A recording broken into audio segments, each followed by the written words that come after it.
introduction, Victoria. Wow, such a strong presentation. Well, that's a good start. I'm just going to say I really enjoyed everyone's presentation so far, and I will try and stay on topic and on time here so you can all get out in the evening. So just to start, I wanted to do a quick territorial acknowledgement and begin by acknowledging the land on which I live and study from is Treaty 6 territory, the traditional territory of the Cree peoples, and the homeland of the Métis Nation. I wanted to acknowledge and thank the staff of the University of Victoria, both Victoria Barther and Nigel, for encouraging me to pursue kind of an alternative direction from what I originally started on with my practicum.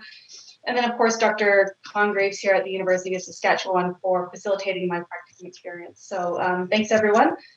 Just a quick introduction to me. I grew up in the Neuse Bay on Vancouver Island. I've got two sisters. I'm the middle child, raised by my mom, Lynn, and my stepdad, Rob. And I had an assortment of pets growing up, which I think influenced kind of the direction I've taken my project here. A little bit about me professionally. I'm a dental hygienist by trade. I've been working in clinical and public practice for about 5 years. And throughout my time working in clinical practice, I returned to school to complete my bachelor's in dental science and dental hygiene. Through there, connected with some public health workers through the First Nations Health Authority who inspired me to pursue my master's in public health. So originally I was going to take this in a kind of a dental direction, but over the last year, I've kind of had evolving interests, moved out to a farm in Saskatchewan, and from there decided to try and connect agriculture and soil science with public health. So it's been kind of a right turn through my master's experience, but it's been an interesting one. So that's enough about me. The purpose of my project was to just explore the connection between soil health, environmental health, and human health to support further research, health promoting initiatives, and ultimately build healthier communities. So when I think about healthy soil, intuitively you think about its ability to grow food. And that was kind of my initial gut instinct on taking this project. But through talking with Dr. Congraves, I realized there's so much more to soil health that influences environmental health and community health. And I wanted to try and tease out some of those connections. So through my practicum, I did two primary projects where I did an explorative literature review, kind of exploring the concepts of soil health and human health and trying to draw some connections between the two. And from there, I used that to build a learning module for Dr. Congraves' course, Climate Smart Agriculture at the University of Saskatchewan there. So the methods I used were kind of the typical for research reviews. I searched Google, PubMed, Google Scholar using some keywords in various combinations. This, unfortunately, was a very broad research topic, which returned thousands of results. So I scanned through abstracts for general themes, pick and chose literature based on more recent publications, comprehensiveness, things that kind of talked about both topics, and primarily looking for Canadian studies or studies with Indigenous context. I grouped the literature into kind of three different areas, soil health, human health, and then kind of mixed together and did further reading from there. So a lot of my project was based on just situating and grounding some of the current conversations that are inspiring the need to research this direction further. So things like obviously the recent pandemic where we're seeing increased screen time, decreased activity, rising food costs, job insecurity, social isolation, stress, all of these combining together to influence the health of our communities and our populations. We have growing global populations creating added stress on the agricultural sector, putting pressures on them to produce more feed, fiber. We have climate change, which is causing variability in precipitation events, and we have that influencing soil's capacity to grow products. And then through kind of social media, climate change, the pandemic, we're seeing an increase in food literacy amongst populations where people are becoming more aware of the importance of food and social dynamics within their health systems and sort of the way all of these combine to influence their health. And from there, the literature is suggesting that we're seeing an increased interest in self-sufficiency and sustainability. And so people are trying to look inwards a little bit more about how can I keep myself, my family, my community healthy. And they're looking for sort of more sustainable solutions to some of the more traditional processes. So I'm going to just touch on some of the key points of this literature project because, like I said, it was very vast and very broad.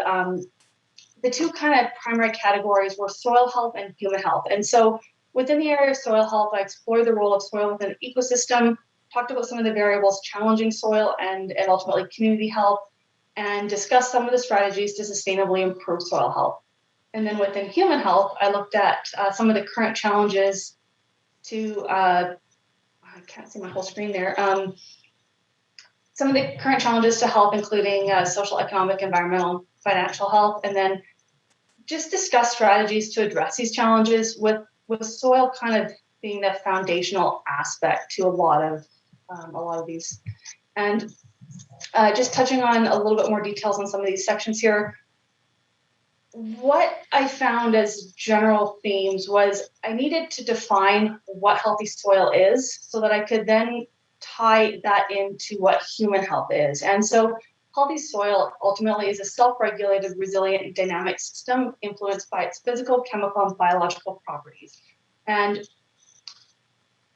when we look at healthy soil, it's defined as having the capacity to maximally function in its ecosystem roles. So a lot of my paper went into exploring what these ecosystem roles were and how they ultimately factor into things like food security and climate change. So we've got 6 primary ecosystem roles there, which is the ability to support food growth, so growing healthy plants for food, feed, and fiber.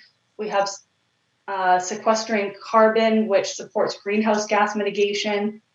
We have managing water flow paths and water filtration via the various physical, chemical, and biological properties. So this influences water security within communities.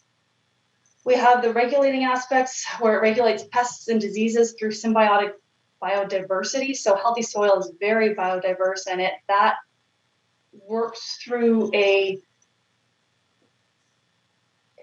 it's a symbiotic relationship where every aspect of the soil influences all the other aspects of pests and diseases that occur within from kind of the plants and the roots up.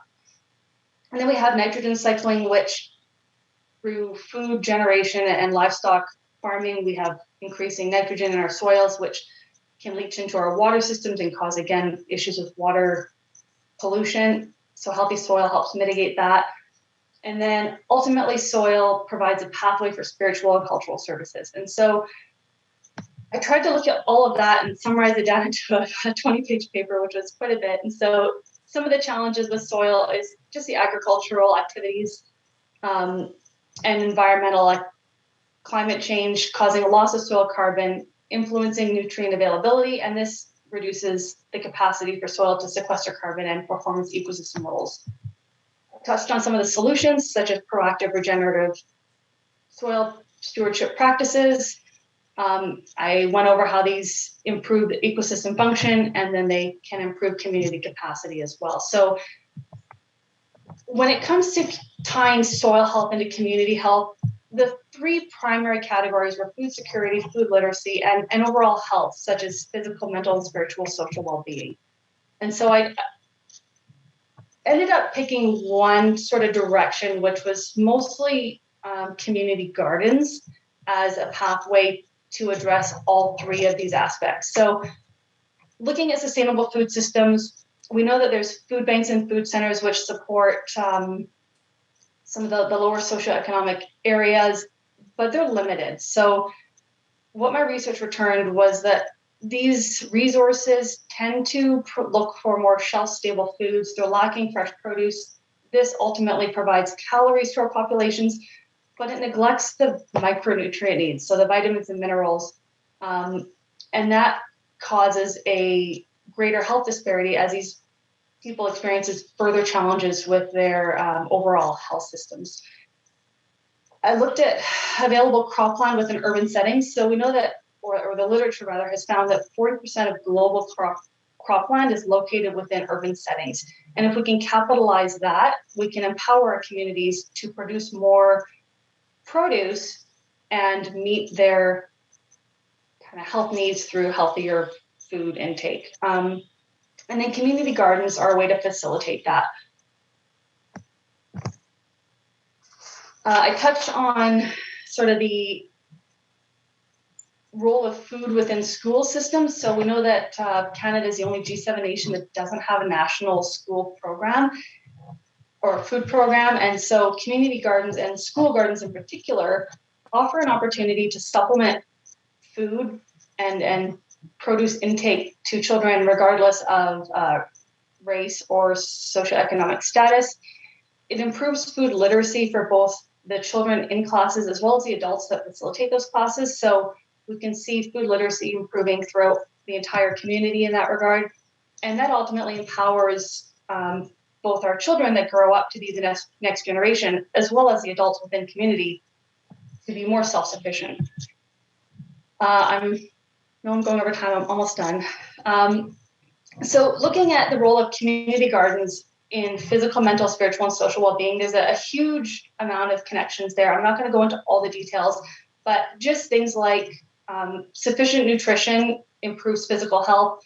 The role of soil health in particular, I found this one really interesting, influences the nutrient density of food. So we can manipulate the various biological, physical, and chemical aspects of soil to change the amount of protein within food, to change the vitamin density within food. And this is an area that I think merits further research. It's very minimally researched, but there's a lot of potential there.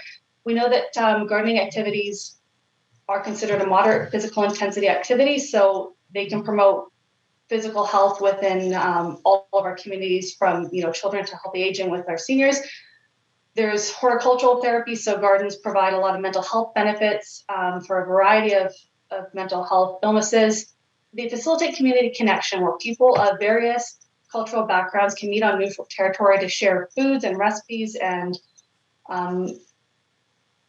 ultimately as well, they're critical for our urban Indigenous youth population, where they can access these gardens or these green spaces to grow cultural foods, connect with elders, and just connect with their heritage a little bit more. So there's a whole lot to unpack there, but I'll leave it at that.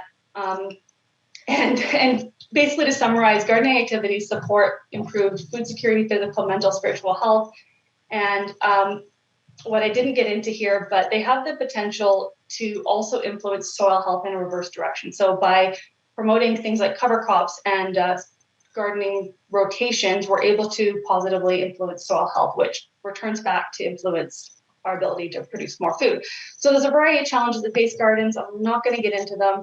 My paper did touch on those challenges along with some of the solutions. And a lot of it really comes down to just further research. So this isn't an area that's had a lot of research done, and I think there's a lot of work to do. So what my paper did was it looked at sort of the two different sections, bringing them together, touching on a lot of things and highlighting areas that we can dive into for the research. So it just sort of set the foundation as a place to start.